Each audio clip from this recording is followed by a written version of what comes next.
El día de hoy es feriado porque es un nuevo aniversario de la declaración de la independencia de nuestra nación. Pero tenemos que ser, obviamente, atenernos a lo que dicen las fuentes. Y la declaración de la independencia no habla de la palabra, no habla de la nación argentina, sino que habla de las Provincias Unidas de América del Sur. Obviamente es algo que hemos hablado en reiteradas ocasiones y hemos analizado el proceso, hemos analizado los procesos adyacentes a la declaración de la independencia, e incluso hemos hablado a partir de las reformas borbónicas hacia adelante de un montón de cuestiones, como el inicio del proceso donde se empieza a pensar en una especie de autogobierno, la posibilidad del autogobierno y la concientización de las élites criollas en este deseo, en esta posibilidad de pensar un gobierno autónomo de, obviamente, la metrópoli, que era, obviamente, España. La corona española, para ser más exactos. Y este proceso lo hemos analizado tanto cuando hablamos de las reformas borbónicas, cuando hablamos de las invasiones inglesas, cuando hablamos de la Revolución de Mayo, en el programa que hablamos obviamente, sobre Manuel Belgrano y sus periplos militares y políticos. También, no sé si hemos hablado, obviamente, del general San Martín, hemos hablado de cómo fue generando, obviamente, el ejército de los Andes, hemos hablado también de su desembarco en nuestras tierras en 1812, junto a Carlos María de Alvear, la creación de la Logia Lautaro y el mandato con el que llegan a Argentina, que es dictar una constitución y declarar la independencia. ¿Qué pasa con todo este proceso? Como ya hemos mencionado anteriormente, cuando se asume el gobierno de la primera junta, obviamente de la primera junta de gobierno, el 25 de mayo de 1810, se empieza a sostener una máscara, que es la máscara de Fernando VII. ¿Qué pasaba con Fernando VII? Como dijimos también en reiteradas ocasiones, pero no es malo recordarlo, estábamos obviamente con las invasiones napoleónicas que habían ocurrido obviamente en la península ibérica en sí, porque tenían que llegar a Portugal, pero para pasar a Portugal era necesario atravesar territorio español. Sí, obviamente pasan las tropas francesas por territorio español, pero previamente eso, como ya hemos contado, sucede la farsa de Bayona, sucede la abdicación de Carlos IV, sucede la abdicación de Fernando VII y termina, obviamente, coronando a Pepe Botella, a José Bonaparte,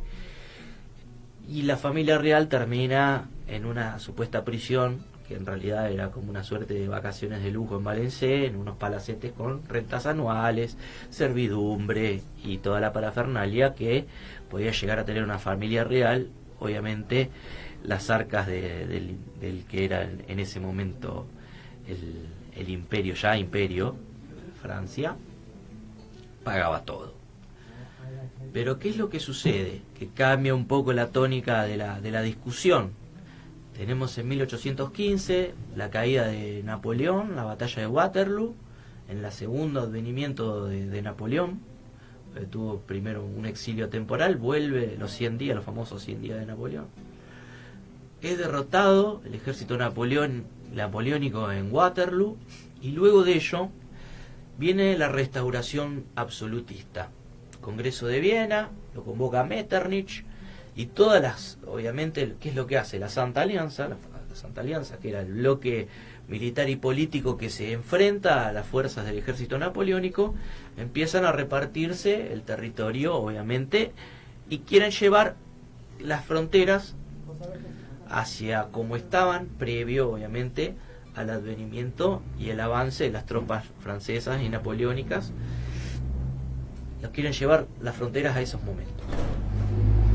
Ahí es donde, obviamente, hay una restauración de la corona española de Fernando VII, vuelve la casa de los Borbones a estar en la corona española.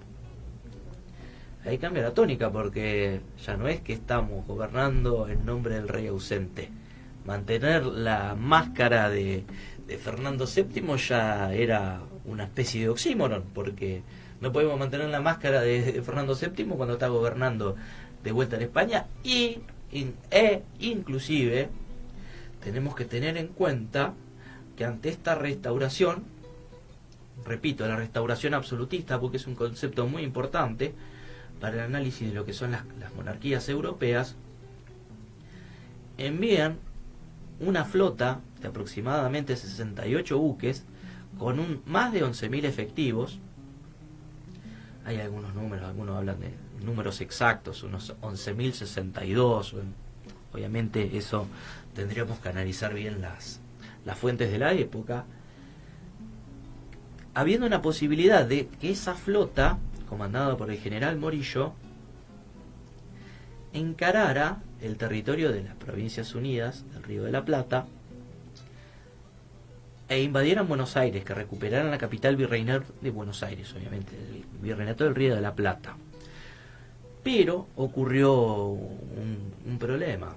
para ellos, obviamente para los monárquicos, es que en la banda oriental había un caudillo que se llama José Gervasio de Artigas, que obviamente obligó a la rendición del último bastión virreinal que había, que era la ciudad de Montevideo, y ante el rendimiento de la ciudad de Montevideo se quedaron obviamente sin un espacio donde anclarse y encarar obviamente por la plaza de Buenos Aires y recuperar obviamente en favor de la causa realista. ¿Qué es lo que deciden? Encarar Virreinato de Nueva Granada, territorio venezolano. Estamos hablando de las diferentes repúblicas que fue creando y obviamente declarando, conquistando, expulsando a los realistas el propio Simón Bolívar. Bolívar tuvo muchos vaivenes, sus procesos independentistas. Venezuela empezó en 1808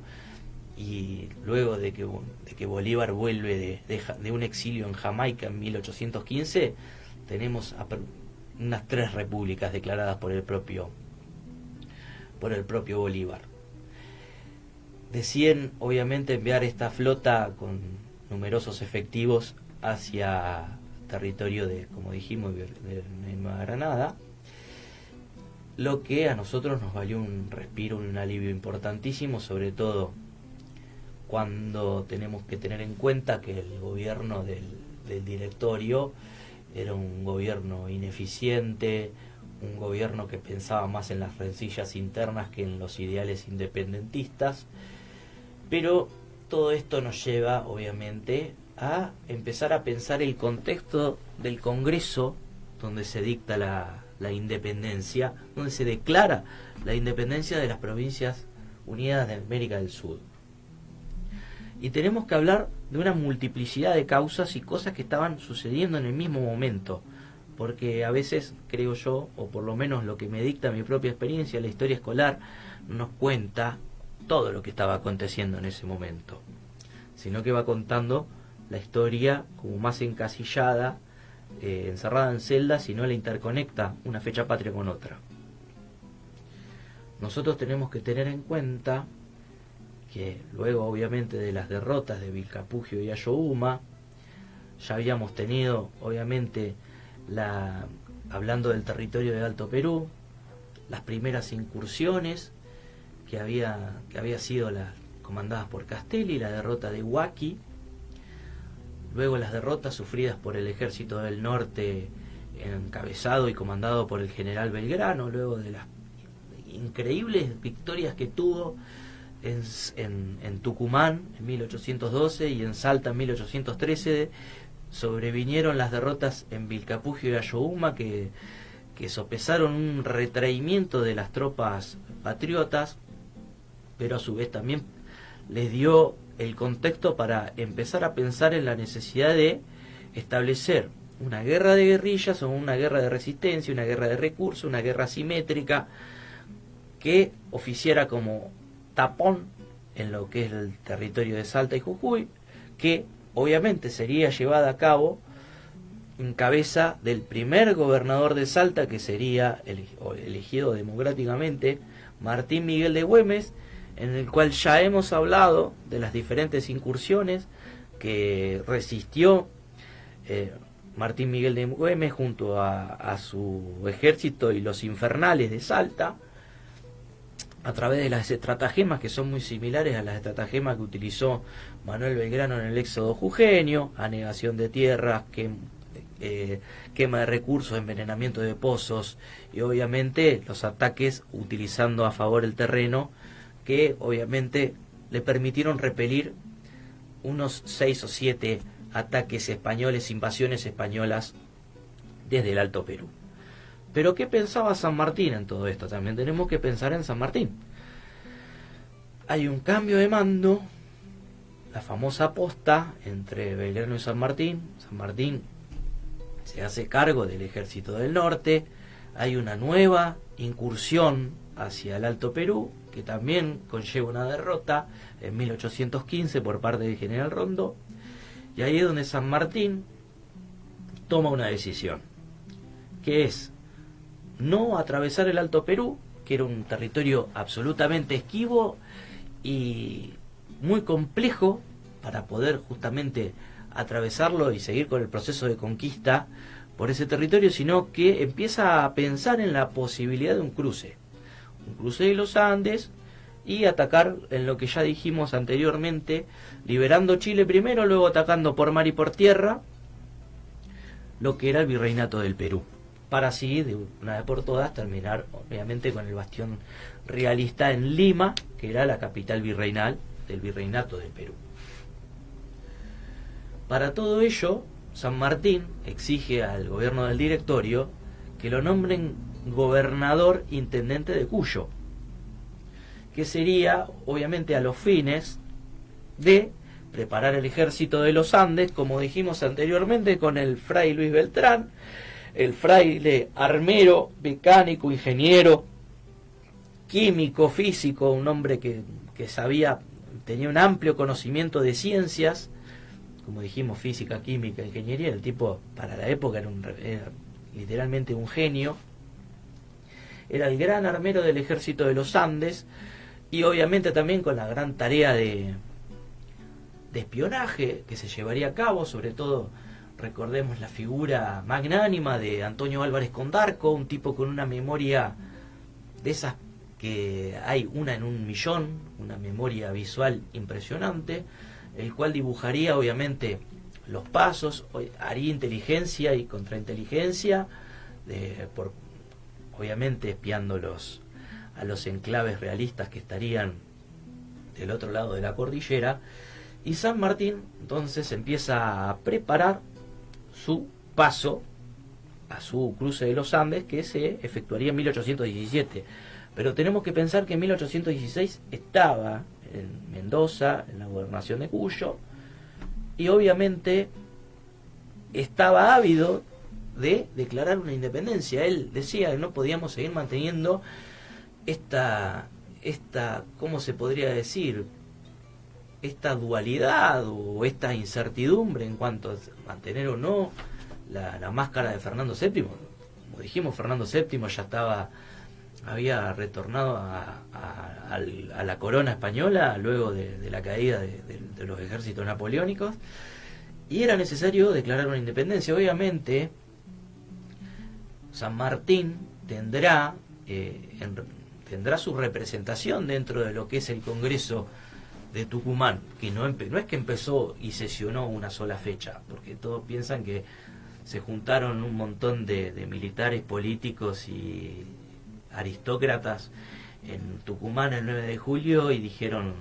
qué lindo, vamos a declarar la independencia. El Congreso empezó a sesionar meses antes, empezó a sesionar en marzo de 1816, y obviamente los debates eran álgidos porque no había unicidad de opiniones, y también cada cual tenía sus propios dirigentes, tenía sus propios referentes políticos. Los diputados que fueron convocados al Congreso de Tucumán representaban un montón de provincias. ¿Cuáles no estaban representadas? Las provincias del litoral. La Liga de los Pueblos Libres, comandada por José Gervasio de Artigas, tenía una lucha intestina muy fuerte contra el directorio y el centralismo porteño. Obviamente tenemos que recordar el Congreso de los Pueblos Libres, donde Artigas escribe un reglamento de tierras donde nos hace pensar, obviamente, a todos en lo que fue en ese momento declarar una suerte de reforma agraria, donde los más desgraciados serían los más beneficiados, según palabras de Artigas. Un precursor para la época, hablar de una reforma agraria en 1815, ¿no? Se faltarían muchos años para pensar en los principios que podría llegar a decir o los países no alineados en la década del 60, el antiimperialismo reinante en esa época, las reformas agrarias planteadas por Mao Zedong. Estamos hablando de 150 años antes de ese proceso. Y tenemos que hablar también, obviamente, de los representados que estaban aquí en este momento. Por la intendencia de Cuyo, digamos, por Mendoza, en sí estaban los diputados que respondían directamente a San Martín, que eran dos. Eran Tomás Godoy Cruz y Juan Agustín Maza. Después estaban los que representaban a Jujuy, por ejemplo, Teodoro Sánchez Bustamante. Pero tenemos un montón de provincias, incluso algunas que posteriormente no terminarían integrando el actual territorio argentino. Por ejemplo, Charcas, Chichas y Tarija, que terminarían todas siendo territorio de la actual República Plurinacional de Bolivia. Luego, obviamente, también tenemos que hablar de los diputados que respondían a Martín Miguel de Güemes, que eran Mariano Boedo, José Ignacio Gorriti y José Moldes, que no llegó a asumir. Y después, obviamente, estaban los diputados que respondían al directorio, como Antonio Sáenz, José de Regueira, Cayetano José Rodríguez, Pedro Medrano, Esteban Gascón, Tomás Manuel de Anchorena y Juan José Paso. Juan José Paso es una figura que estará presente en la política nacional desde el 25 de mayo en adelante en casi todos los gobiernos. Hay un dato interesante que tenemos que tener en cuenta respecto al funcionamiento del Congreso de Tucumán, que, como dijimos, empezó a sesionar en marzo de 1816, y nosotros tenemos la foto escolar de que Narciso Laprida fue el presidente del Congreso que firmó la independencia. Pero lo que no tenemos en cuenta generalmente es que la presidencia del Congreso era rotativa. En marzo-abril la ejerce Pedro Medrano, que era diputado de Buenos Aires. En mayo la ejerce Pedro Ignacio de Castrobarros, que era de La Rioja. En junio Teodoro Sánchez de Bustamante, que era de Jujuy. Y en julio Francisco Narciso de Laprida, que, bueno, obviamente, como dijimos, es el que termina firmando la independencia. Y volvemos un poco al contexto.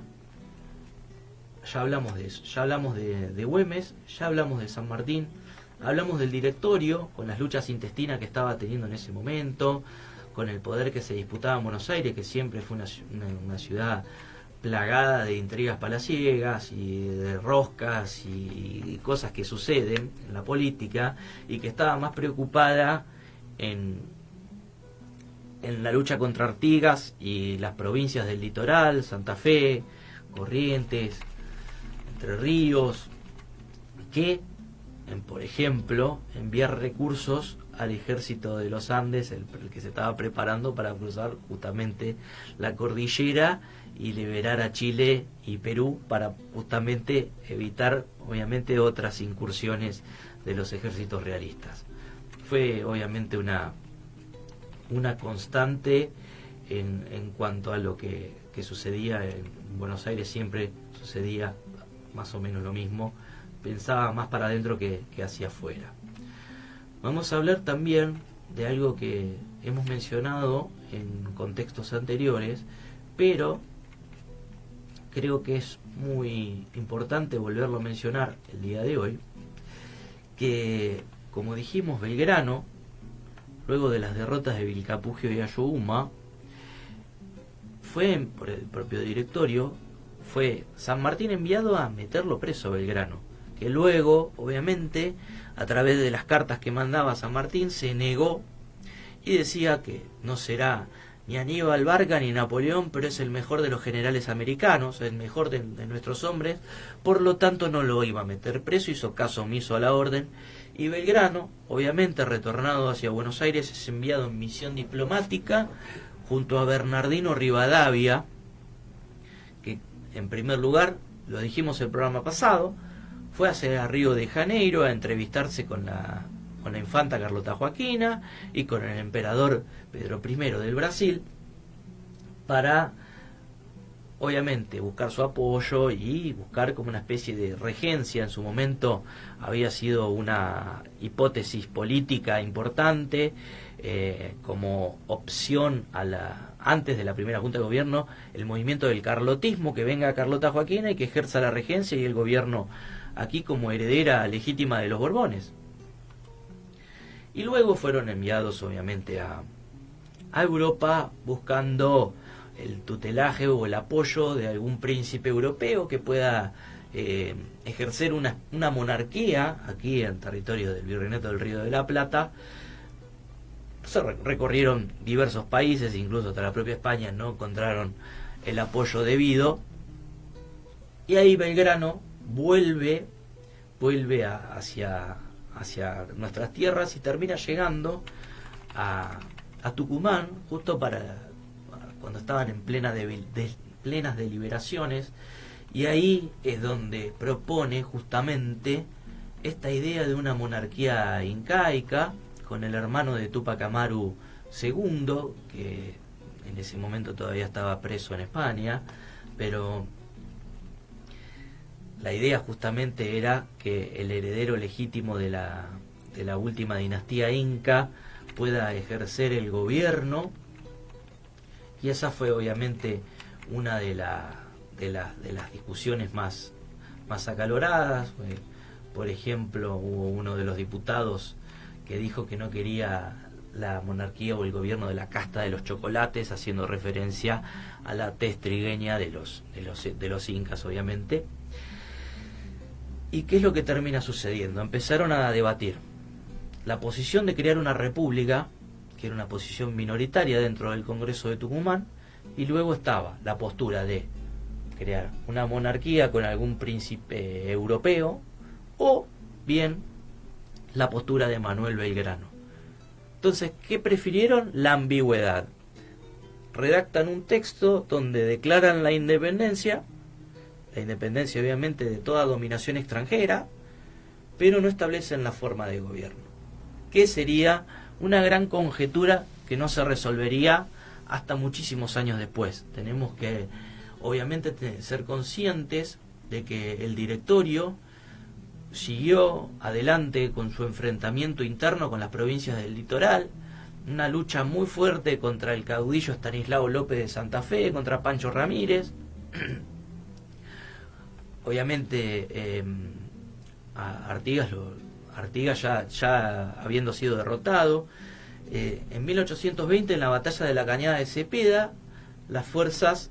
del interior terminan venciendo a las fuerzas del directorio, se disuelve el gobierno, no se establece ningún tipo de gobierno a nivel nacional, se disgrega y termina todo, obviamente, en una multiplicidad de gobiernos provinciales, que es tema no para un programa, sino para muchos programas más, pero no podemos hablar de una unidad nacional de todas las provincias hasta transcurrido las batallas de Pavón y Cepeda, luego en 1862 la caída de la Confederación Argentina y un montón de cosas más. Pero básicamente esto es como una suerte de resumen de lo que fue aconteciendo durante ese tiempo hasta la llegada de la firma de esta acta de independencia, que fue el momento en donde empezamos a ser libres, pero nos faltaba lo que era muy importante, tal vez más importante, que era la organización interna y el pensar en la persona de otra provincia como un paisano, como un coterráneo y no como un rival. Pero como dijimos, eso va a ser tema para próximos programas.